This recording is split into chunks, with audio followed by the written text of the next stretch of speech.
Assalamualaikum warahmatullahi wabarakatuh.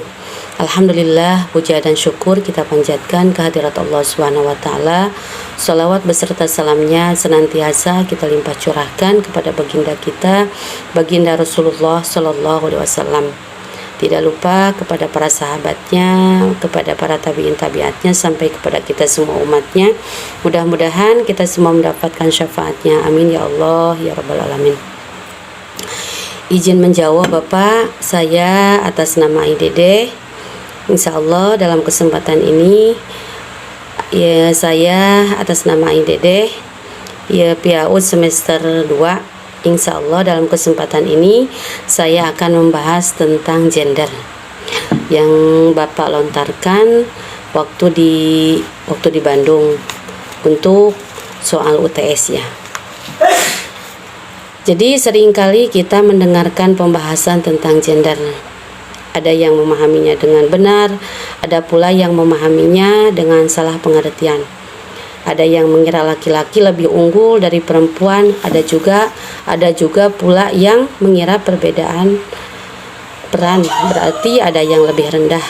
Oleh karena itu, dalam kesempatan ini insya Allah saya akan menjelaskan tentang gender berdasarkan Al-Quran dan Al-Hadis. Agar apa? Agar kita memahaminya dengan benar dan mengamalkannya dalam kehidupan sehari-hari.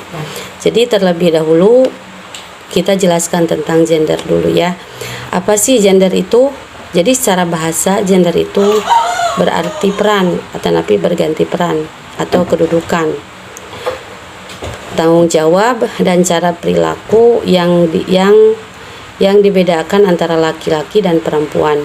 Dalam pandangan Islam, gender tidak berarti perbedaan nilai atau derajat, melainkan perbedaan fungsi dan tugas yang disesuaikan dengan fitrah atau kodrat yang telah diciptakan Allah. Jadi intinya ada dua prinsip pokok dalam gender itu. Yang pertama, kesetaraan dalam derajat, hak dan nilai di sisi Allah. Yang kedua, perbedaan dalam peran, tanggung jawab, dan tugas. Keduanya hal ini tidak bertentangan, justru saling melengkapi untuk mewujudkan kehidupan yang harmonis dan seimbang. Sebagaimana dalam surat An-Nisa dijelaskan ayat 1, A'udzubillahi minasyaitonirrajim. Bismillahirrahmanirrahim. Ya ayyuhalladzina amanu taqullaha alladzi khalaqakum min nafsin wahidatin wa khalaqa minha zawjaha wa batha minhuma rijalan katsiran wa nisaa wattaqullaha alladzi tasaaluna bihi wal arham innallaha kana 'alaikum raqiba. Yang artinya, wahai manusia, bertakwalah kamu kepada Tuhanmu yang menciptakanmu dari diri yang satu, dan daripadanya Dia menciptakan pasangannya, dan dari keduanya Dia memperkembangbiakan banyak laki-laki dan perempuan.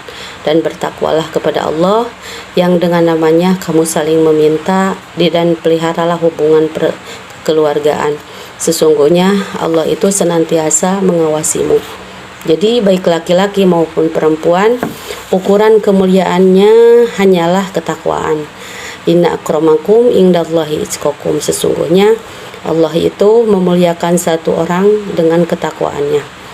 Dalam amal kebaikan juga sama nilainya dan balasannya pun sama di sisi Allah antara laki-laki dan perempuan.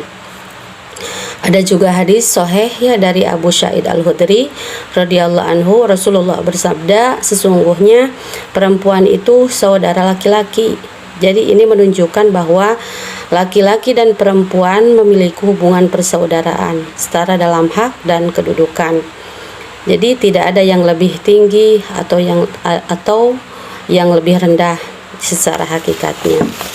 Adapun dalam surat An-Nisa itu dijelaskan yang ayat 34 menegaskan laki-laki adalah pemimpin bagi perempuan karena Allah telah melebihkan sebagian mereka atas sebagian yang lain, dan karena mereka telah menafkahkan sebagian harta mereka, maka perempuan yang soleh itu yang taat kepada Allah dan suaminya dan menjaga diri ketika suaminya tidak ada. Jadi maksud di sini bukan berarti laki-laki itu lebih unggul.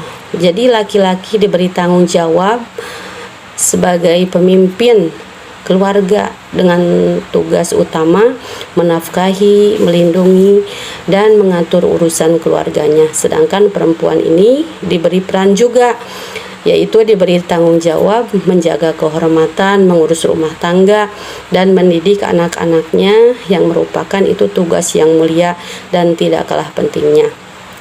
Jadi sebenarnya wanita dan laki-laki itu adalah pemimpin.